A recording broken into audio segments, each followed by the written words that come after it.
Hi, it's Robert Weinberg, and on this channel, we help individuals to achieve freedom through expert mortgage and financial strategies. If you're new to the channel, please go ahead and hit the subscribe button and also click the bell so you get notified on all of our future content. In today's lesson, I want to talk about refinancing and mortgage strategies going into retirement. So if you or someone you know is nearing retirement in the next couple of years, you're going to want to pay special attention to this. Really, the big mistake that I see people make, and what spurred me to make this video, is that a lot of people wait to actually put a mortgage and refinance strategy in place until they're right about to retire, or God forbid, after they retire. Ideally, you want to plan your retirement mortgage strategy at least 12 to 24 months before your target retirement date. The reason that it's so important to do it sooner than later is because typically when you retire, your income is going to go down. You're going to go from getting a salary, commission, or whatever type of income you get onto a fixed income from Social Security, pension, annuities, or whatever else you have in play. So usually it means a reduction in the amount of income that you're going to get. With that said, one of the main factors that underwriters look at when they're approving your mortgage is they look at how much money you have coming in versus how much you have going out, and what we call in industry lingo, the debt to income ratio.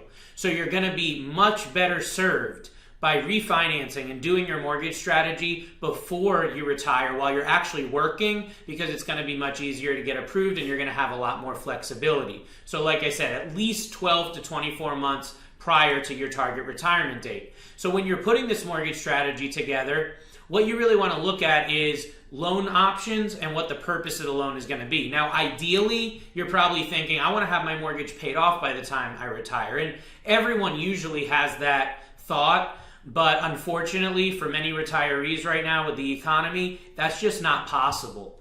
And in some cases, it doesn't even make sense to do that, as we'll talk about.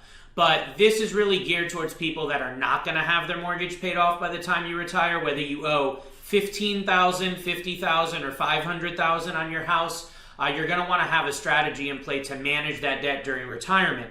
So we're going to want to look at what options are available to you. The first and the main reason that people would refinance going in retirement is going to be to lower your monthly payments. So maybe you took a 15 or a 20-year mortgage or even a 30-year mortgage many years ago. You've been making payments on it. You've built up some equity in your home, and you want to look to lower those payments. So what you can do is you can reset your loan term back to 15 years, back to 20, or even back to 30 years. And that may sound crazy to some of you, but it's a very common retirement strategy to get that payment down as low as possible to give you a quality of life going into retirement when you're on that fixed income. So lowering your payments is going to be a huge benefit. The other thing is cash out. You may have some equity built up in your home. If you're like many that bought their home in their 20s, 30s, or 40s, you may have been paying on your home for 10 or 20 or even 30 years or more and have this equity built up that you can then cash out for whatever purpose that you want. If you have a large amount, it may make sense to cash out 50, 100,000 or even more that you can put into a money market, a savings, or a low risk investment that you can use to supplement your retirement income, maybe $200 to $500 a month or more, that you can draw down out of that account over the course of your retirement years to help supplement your pension, your Social Security, or other fixed income that you may have coming in. Another huge reason people refinance while going into retirement is to consolidate debt. So you may have some debt that you've accumulated, personal loans, car loans, credit card debt, etc., and you want to consolidate that in order to improve your cash flow and get rid of all that excess debt going into retirement. So using the equity in your home, as I've talked about in other videos, can be a phenomenal way to really reposition your cash flow for the better going into that retirement fixed income situation. And last but not least is reverse mortgage. So if you have a large amount of equity in your home, typically at least 40 to 50% equity, reverse mortgage can be a great option for you, especially if you're 62 years or older, which is the requirement when taking out a reverse mortgage. You want to consult your mortgage advisor to see if this strategy might make sense of using a reverse mortgage versus a conventional type of mortgage to actually refinance into. Reverse mortgage can help you get rid of your mortgage payments completely and also potentially get cash out and get a supplemental monthly cash flow coming into you. So instead of making a mortgage payment each month, There's reverse mortgages that can even give you a monthly payment where they actually send you a monthly payment each month to help supplement that fixed income.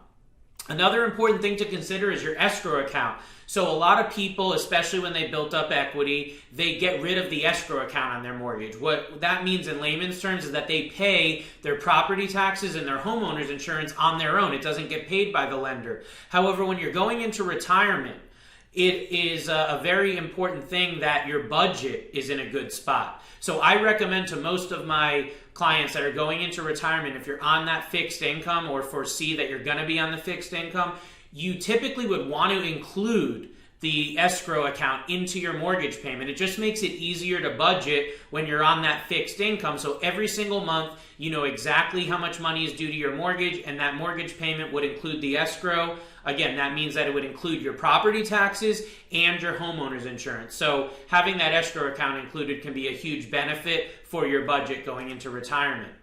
So we talked about paying off a mortgage, and I want to address that here real quick because a lot of people have a motive to pay off their mortgage when they're going into retirement. But I want to challenge the status quo on that and say, does it really make sense to pay your mortgage off in full when you're going to retire? The answer to that really comes down to opportunity cost and return on investment. So, for example, if you have your investment account and your investment account is returning you 6% a year for the last couple years, and you're going to cash money out of that investment account, whether it's a 401k, IRA, or other retirement investment, if you're going to take money out of there to pay off a mortgage, you need to look at what is the interest rate on that mortgage. And I'll put that to you another way. Does it make sense to cash out a retirement account that's paying you a 6% average return to pay off a mortgage that's at 4 or 4.5%? The answer is no. It simply doesn't make financial sense to do that. You'd be better off keeping the money in your retirement account and keep paying your mortgage in retirement, or refinance using one of the other strategies we talked about. As long as your investment account is getting a higher rate of return than the return that you're paying on your mortgage, then it makes sense to keep that. Now, if your investment account's only getting you a 2, 3, 4% return and your mortgage is at 4 or 5%, then it probably does make sense to pay that mortgage off. You just need to look again at that opportunity cost of what it's going to mean to take money out of investments and pay off your mortgage account. So I hope that this has been of help to you. I hope that you learned something and you'll share this with others, and I hope that you'll leave your comment below. I appreciate you watching. Please follow me on social media, and you can call or you can text my office directly if I can be of assistance to you or anyone that you know. Take care.